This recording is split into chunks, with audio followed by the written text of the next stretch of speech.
She trudged along the cracked pavement, her infant sips, empty bottle, shaking in her thin fingers, while passing cars blurred by without a glance, until a sleek, black vehicle slowed beside them, and a compassionate voice promised nourishment beyond imagination.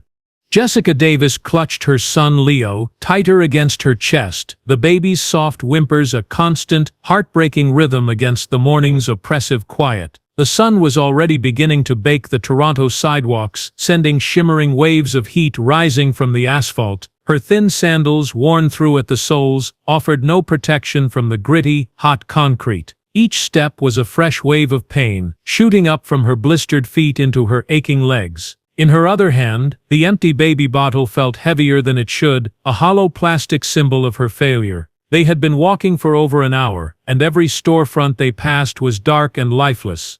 The city was waking up, but not for them. Cars streamed past, a river of insulated steel and glass, their occupants sealed away from the reality of the street. A man in a crisp suit glanced at her from his driver's seat, his expression blank before his eyes slid back to the road. A woman jogging on the opposite side of the street, earbuds in, didn't even register their existence. Jessica felt invisible, a ghost haunting the edge of a world that was moving on without her. Leo's whimpers grew a little louder, a desperate plea that twisted a knot of panic in her stomach. Before we continue with the story, be sure to let us know where you're watching from and what time it is in the comments. We love learning about our viewers. Now let's get back to the story. She reached the first potential lifeline, a corner pharmacy. A handwritten sign was taped to the glass door, closed for stat holiday. Her heart plummeted. She had forgotten. The holiday that meant a day off for everyone else meant a closed door for her and her hungry child. She pressed her forehead against the cool glass for a second, fighting back the stinging tears. No, don't cry. You can't. Leo needs you to be strong. She straightened up, adjusted the baby in her arms, and forced her feet to move again, away from the mocking sign and the silent locked door. The next block was worse. The heat intensified, reflecting off the brick buildings. Her throat was painfully dry, and a lightheadedness began to creep into the edges of her vision. She saw a public water fountain across a small park, but crossing the green space felt like an impossible journey. It would take too much time, too much energy she didn't have. The baby's formula was the only mission. Everything else was a distraction. Her focus narrowed to the singular goal, a desperate mantra playing in her head. Just one more block. There has to be something open. The empty bottle slipped slightly in her sweaty grip. She tightened her fingers, a jolt of fear running through her.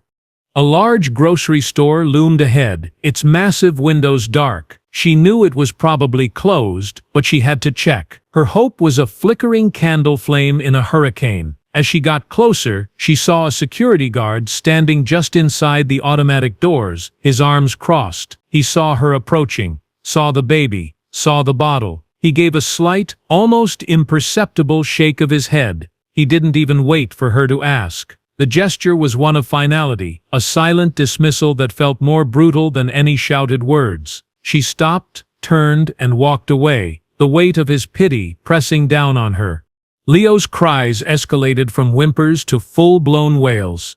They were sharp, piercing sounds that echoed in the empty street and seemed to drill directly into Jessica's soul. She began to walk faster, rocking him frantically. "Shh, baby, please. Shh. Mama's trying. I'm trying so hard," she whispered, her own voice cracking. The sound of his distress attracted a few fleeting glances from passers-by, but they were looks of annoyance, not sympathy. A couple hurrying toward a brunch spot shot her a dirty look, as if her baby's cries were a personal inconvenience designed to ruin their morning.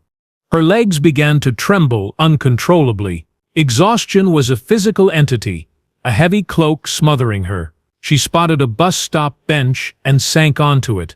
The relief so immense her body went limp. She laid Leo down on her lap, gently wiping the tears from his red, blotchy cheeks. His cries subsided into hiccuping gasps for breath.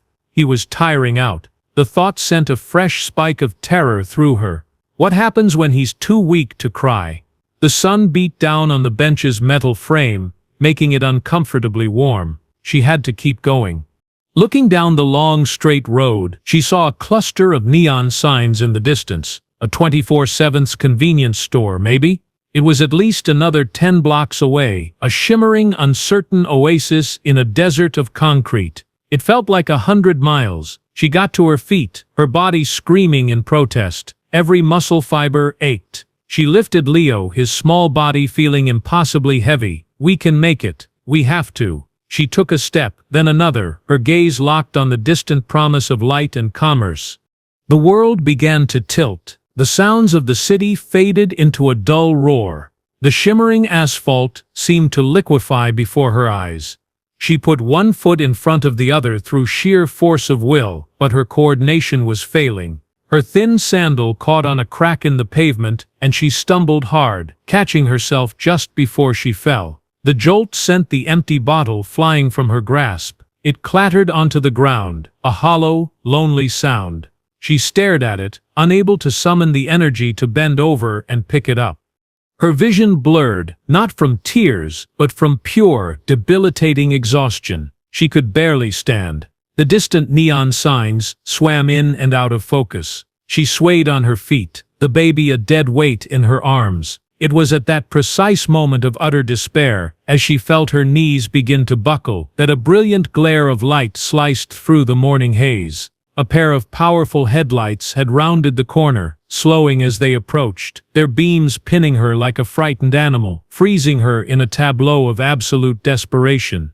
The headlights belonged to a sleek black sedan that glided toward her with an unnatural quietness. Unlike the other cars that had sped past, this one moved with deliberate slowness, its dark tinted windows reflecting a distorted image of Jessica and her son, huddled and broken on the side of the road. She froze, shielding Leo's face from the intense beams with her arm. Her mind raced with fear. Police? Are they going to take him away from me? The thought was a cold dread that eclipsed even her exhaustion. The car pulled over to the curb about 20 feet ahead of her, its engine a low, powerful hum.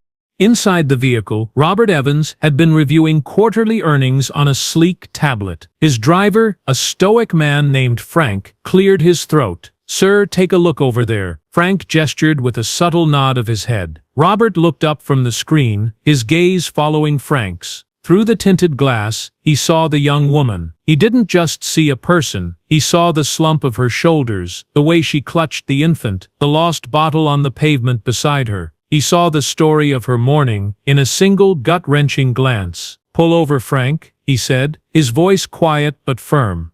The car came to a complete stop. For a long moment, nothing happened. The silence stretched, thick with tension. Jessica watched the dark, impenetrable windows, her heart hammering against her ribs. She could feel the eyes of the city on her now. A man who had been briskly walking his dog on the other side of the street slowed his pace, his attention caught by the expensive car. A few people farther down the block stopped and stared, their morning routines interrupted by this small, unfolding drama. They were no longer indifferent, they were spectators. Then, the rear passenger door opened with a soft, expensive-sounding click. A polished black leather shoe was planted firmly on the pavement, followed by the crisp trouser leg of a gray suit. The man who emerged was in his late 50s, with a full head of silver hair and a face that was etched with lines of authority, but softened now by an expression of deep concern. He closed the door gently behind him, the sound barely audible over the distant city traffic. He stood for a moment, his eyes adjusting to the bright sun, his focus entirely on Jessica. He began to walk toward her, his steps measured and unhurried. He was not a threat. His posture was open, his hands visible at his sides. He saw the details up close now, the tear stains on her cheeks, the raw blisters on her heels where her sandals had rubbed her skin away, the utterly depleted look in her eyes. He glanced at the fallen bottle, then back at her. The infant in her arms was terrifyingly still. He stopped a respectful 10 feet away, giving her space, a silent acknowledgement of her fragile state. "She's just a child herself," he thought. The man Robert spoke quietly to his driver, who immediately took out his phone and began making a call. Then Robert turned his full attention back to Jessica. He saw the fear in her eyes, the way she instinctively tightened her hold on the baby, as if he might try to take him. He needed to disarm that fear before he could do anything else. He held up a hand, palm open, a universal sign of peace. "It's all right," he said, his voice calm and even. "I'm not here to cause any trouble. I just want to help." Jessica stared at him, mute. Words were trapped in her throat. After being ignored and dismissed all morning, this direct, compassionate attention felt surreal. She was braced for judgment, for an order to move along, for anything other than the quiet kindness she saw in this stranger's eyes. A single tear escaped and traced a clean path through the grime on her cheek. She was too tired to wipe it away. The small crowd of onlookers had grown slightly, drawn in by the scene. They watched, their curiosity mixed with a dawning sense of shame. Robert took one more small step forward. "My name is Robert Evans," he said, his voice gentle but clear, projecting just enough for her to hear him easily. "I saw you and your little boy.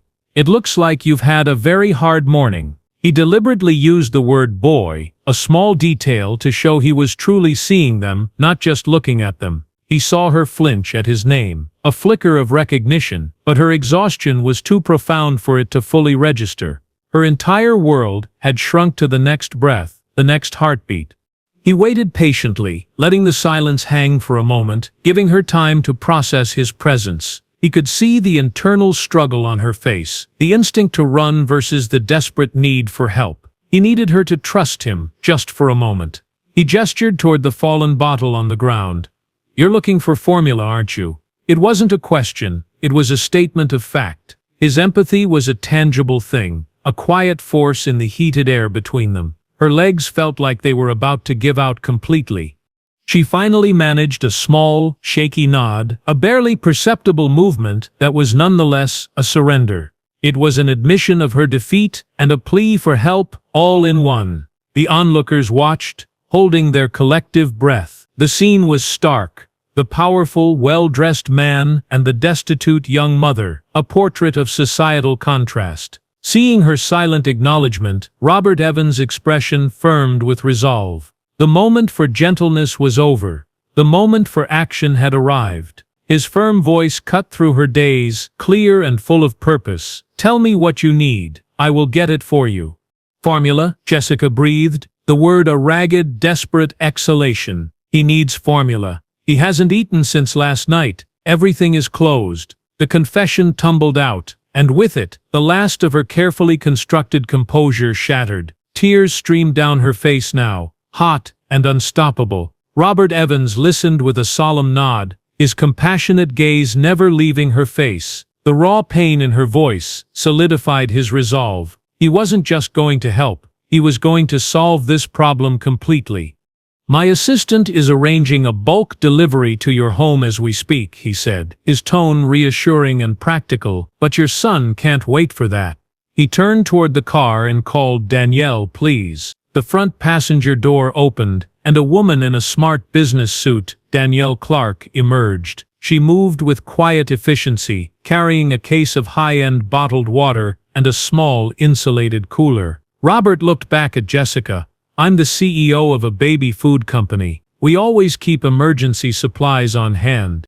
Danielle approached Jessica without a word, her expression one of gentle competence. She first twisted the cap off a bottle of water and held it out. "Here, you first. You need to drink." Jessica's hands trembled so much she could barely hold it, but she drank greedily, the cool liquid a balm to her parched throat. While she drank, Danielle opened the cooler, revealing several single-serving, ready-to-use bottles of infant formula. She expertly unscrewed one and attached a sterile nipple from a sealed packet. It was done in seconds. She handed the prepared bottle to Jessica. For a moment, Jessica just stared at it, this impossible gift. It was full. It was real.